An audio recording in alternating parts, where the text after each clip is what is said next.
కన్నులలో కదలాటే కరుణామయుడు కన్నీటి సముద్రాన్నే దాటిస్తాడు కన్నులలో కదలాటే కరుణామయుడు కన్నీటి సముద్రాన్ని దాటిస్తాడు మనసారగా ఆ స్వామిని ప్రతిరోజు మనం కొలిచేములే అయ్యప్ప రాక ఆనందమే కలి నుంచి కాపాడే అయ్యప్ప అవతారం వెలసెను పంపా నది తీరం.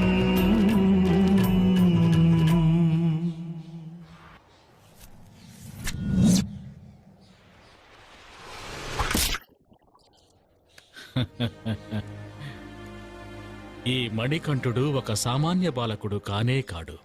ఇతడు ఒక అవతార పురుషుడే అయ్యుండాలి.